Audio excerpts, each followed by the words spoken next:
साथियों नमस्कार। पटना बिहार से मैं अमिताभ कुमार दास, आईपीएस 94 बैच, और आप देख रहे हैं मेरा अपना यूट्यूब चैनल दास बोले बिंदास। साथियों, इस चैनल में मैं आपको ऐसी जानकारियां भी देता हूं जिनको जानना जरूरी है, लेकिन जिनको ज्यादातर लोग नहीं जानते। आज मैं आपको बताऊंगा कि किस तरह हिंदी फिल्मों की मशहूर अभिनेत्री प्रिया राजवंश का कत्ल हो गया था। ये वीडियो बहुत रोचक और ज्ञानवर्धक है, इसे आखिर तक दिल थाम कर देखिए। साथियों, कहानी शुरू से शुरू करते हैं। प्रिया राजवंश का असली नाम था वीरा सुंदर सिंह। उनके पिता का नाम था सुंदर सिंह, जो सरदार जी थे, सिख थे। और वीरा सुंदर सिंह का जन्म हुआ था शिमला में। शिमला के बारे में आप जानते हैं, आजकल ये हिमाचल प्रदेश की राजधानी है।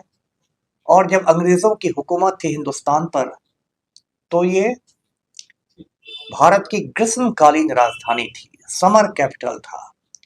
यानी कि जब गर्मी आती थी तो जो भी अंग्रेज बहादुर होते थे वो सब नई दिल्ली छोड़ के शिमला भागते थे, और गर्मियों के महीनों में शिमला से ही ब्रिटिश राज चलाया जाता था। तो उसी शिमला में एक सिख परिवार में वीरा सुंदर सिंह पैदा हुई। और ये बहुत अमीर फैमिली थी, बहुत रिच फैमिली थी। और वीरा सुंदर सिंह की रुचि जो थी वो अभिनय में थी, एक्टिंग में थी। इसलिए उन्हें लंदन भेजा गया, और लंदन में एक संस्था है royal academy of dramatic arts. उस रॉयल एकेडमी में जाकर वीरा सुंदर सिंह ने अभिनय का प्रशिक्षण दिया। अभिनय भी सीखने की चीज है, कुछ चीजें तो जन्मजात होती है, पैदाइशी होती है, लेकिन कुछ चीजें सीखी जाती है। भारत में आप जानते हैं, पुणे में बहुत बड़ा फिल्म इंस्टीट्यूट है, या फिर दिल्ली में एनएसडी है, नेशनल स्कूल ऑफ ड्रामा है। तो अभिनय का प्रशिक्षण वीरा सुंदर सिंह ने लंदन में जाकर लिया। अब वीरा सुंदर सिंह की किस्मत का जो कह सकते हैं ताला तब खुला जब उनकी तस्वीर चेतन आनंद ने देखी। अब ये चेतन आनंद कौन थे? तो ये चेतन आनंद मशहूर फिल्म अभिनेता देव आनंद के बड़े भाई थे। ये जो देव आनंद थे, ये तीन भाई थे, चेतन आनंद, देव आनंद और विजय आनंद। तो जो चेतन आनंद थे वो खुद एक बहुत बड़े फिल्म निर्देशक थे, डायरेक्टर थे, और उन्होंने बहुत सारी फिल्में बनाई। और उनकी एक फिल्म थी नीचा नगर, जिसको 1946 में कान फिल्म महोत्सव में सर्वश्रेष्ठ फिल्म का अवार्ड मिला था।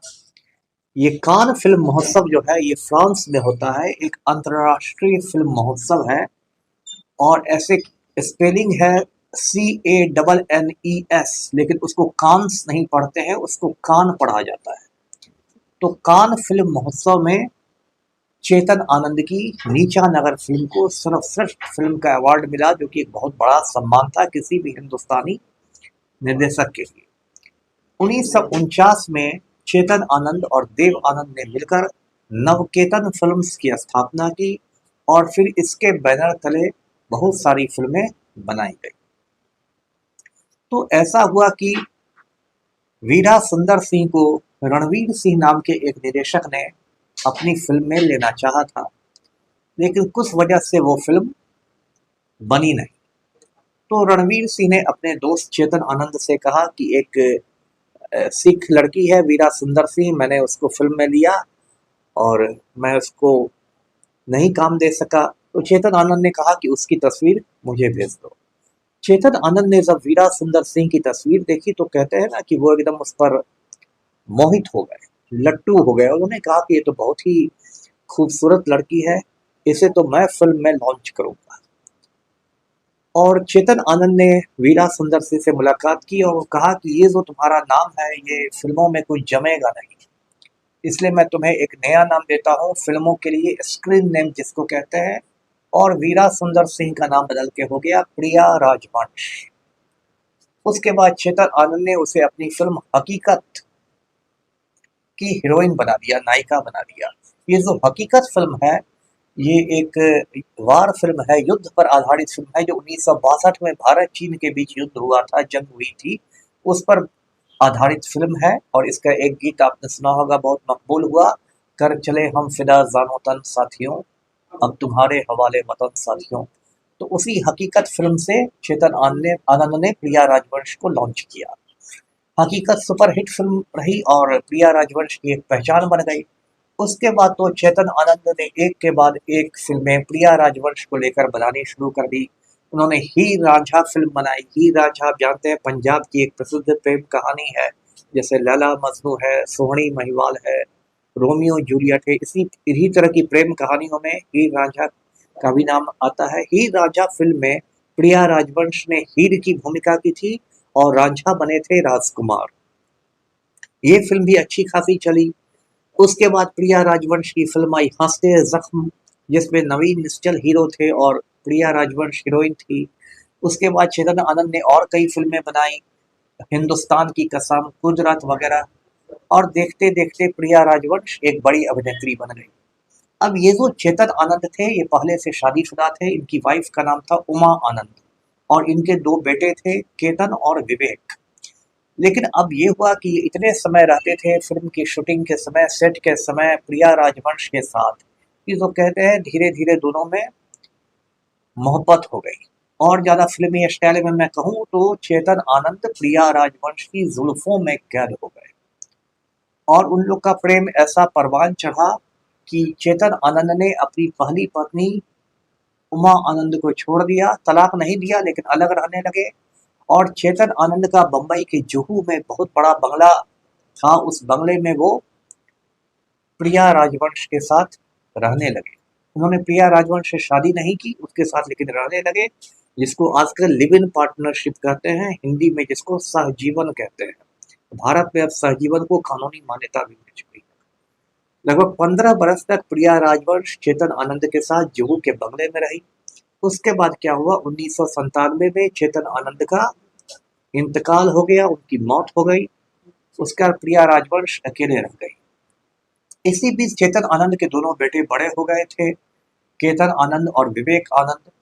उन लोग को इस बात की बहुत खुन्नस थी कि ये जो महिला है प्रिया राजवंश, ये बाहर से आई, इसने हमारे परिवार में घुसपैठ कर दिया, हमारी माँ को चेतन आनंद से अलग कर दिया, हमारी माँ की सौतन बन गई और करोड़ों की प्रॉपर्टी पर कब्जा कर लिया। तो दोनों भाई अंदर से बहुत नाराज थे और सन 2000 में दोनों भाइयों ने मिलकर प्रिया राजवंश का खून कर दिया, कत्ल कर दिया। एक दो नौकरों की भी उनको मदद मिली और उन लोगों सब ने मिलकर प्रिया राजवंश को मार डाला। ये बॉलीवुड में एक बहुत सनसनीखेज कत्ल था। उसके बाद दोनों भाइयों की गिरफ्तारी हुई। गिरफ्तारी के बाद कोर्ट में सुनवाई हुई और दोनों भाइयों को, केतन और विवेक को, उम्र कैद की सजा मिली, आजीवन कारावास की। लेकिन इस देश में क्या न्याय होगा, क्या इंसाफ होगा, मेरी समझ में नहीं आता। 2 साल बाद ही जेल से दोनों को रिहा भी कर दिया गया। और अब तो केतन आनंद फिर फिल्में बनाते हैं, डॉक्यूमेंट्रीज बनाते हैं, सब कुछ करते हैं। तो ये प्रिया राजवंश का किस्सा है। अब प्रिया राजवंश के किस्सा में हम लोग बचपन में कोई भी कहानी पढ़ते थे तो अंत में रहता था मोरल ऑफ द स्टोरी, कहानी की शिक्षा क्या, चाहे पंचतंत्र की कहानी हो या कोई कहानी हो, एक शिक्षा रहती थी। अब ये कहानी की यही शिक्षा है कि भाई ये दो नावों की जो सवारी होती है ना, बड़ी खतरनाक होती है। जैसे चेतन आनंद ने दो नावों की सवारी की, उमा आनंद से शादी कर ली और फिर प्रिया राजवंश से इश्क फरमाने लगे, तो एक तरह से उनका पूरा परिवार बिखर गया और अंत में इतना बड़ा कांड हो गया। लेकिन हमारे बहुत सारे नेता, अभिनेता, बहुत सारे लोग इस तरह दो नावों की सवारी करते हैं। एक धर्मेंद्र है, बॉलीवुड में ही बड़े अभिनेता हैं, ही मैन कहा जाता है। उनकी पहली पत्नी है प्रकाश कौर, जिसे धर्मेंद्र को सनी देओल और बॉबी देओल नाम के दो बेटे हैं, एक बेटी भी है। और बाद में धर्मेंद्र ने हेमा मालिनी से शादी कर ली अपनी पहली पत्नी को छोड़कर। हेमा मालिनी वरिष्ठ राम भक्त है, मथुरा से भाजपा की सांसद है। अब मान लीजिए कल को धर्मेंद्र जी परलोक सिधार जाए, सब आदमी को एक दिन जाना है, तो उसके बाद क्या होगा, धर्मेंद्र की जो करोड़ों की प्रॉपर्टी है उसको लेके प्रकाश कौर, हेमा मालिनी, बॉबी देओल, सनी देओल, हेमा मालिनी की दोनों बेटियां ईशा देओल, आहना देओल, सब बिल्कुल कुत्ते बिल्लियों की तरह लड़ेंगे। मामला लंबा चलेगा, अदालतों में जाएगा। वही हाल राजेश खन्ना का हुआ। राजेश खन्ना ने डिम्पल कपाड़िया से शादी की, लेकिन बाद में दोनों अलग हो गए और उसके बाद अनीता आडवाणी नाम की एक महिला राजेश खन्ना के साथ उनके बंगला में रहने लगी। आशीर्वाद नाम है बंगला का। और जब राजेश खन्ना का इंतकाल हुआ तो अनीता आडवाणी चली गई कि उनका जो बंगला है आशीर्वाद वो तो मुझे मिलना चाहिए। फिर कानूनी लड़ाई हुई, अंत में डिम्पल कपाड़िया जीती। राजनीति में भी ऐसा होता रहा है। जॉर्ज फर्नांडिस ने शादी की थी लैला कबीर से और बाद में जया जेटली के साथ रह गए। बाद में जॉर्ज फर्नांडिस को अल्जाइमर की बीमारी हो गई, वो सब कुछ भूल भाल गए और तब दोनों महिलाएं पहुंच गई उनकी प्रॉपर्टी के लिए लड़ने के लिए। बिहार में हो रहा है रामविलास पासवान का खेल। रामविलास पासवान ने राजकुमारी देवी से शादी की, बाद में रीना शर्मा से शादी कर ली। अब रामविलास पासवान ऊपर चले गए तो दोनों महिलाएं लड़ रही हैं। तो साथियों, वीडियो की शिक्षा यही है कि दो नावों की सवारी नहीं कीजिए, ये स्वास्थ्य के लिए हानिकारक है। जैसे सिगरेट पीना स्वास्थ्य के लिए हानिकारक होता है, दो नावों की सवारी, तीन नावों की सवारी, ये सब पारिवारिक स्वास्थ्य के लिए हानिकारक चीज़ है। वीडियो को लाइक करें, शेयर कीजिए, चैनल को सब्सक्राइब कीजिए। धन्यवाद। जय हिंद।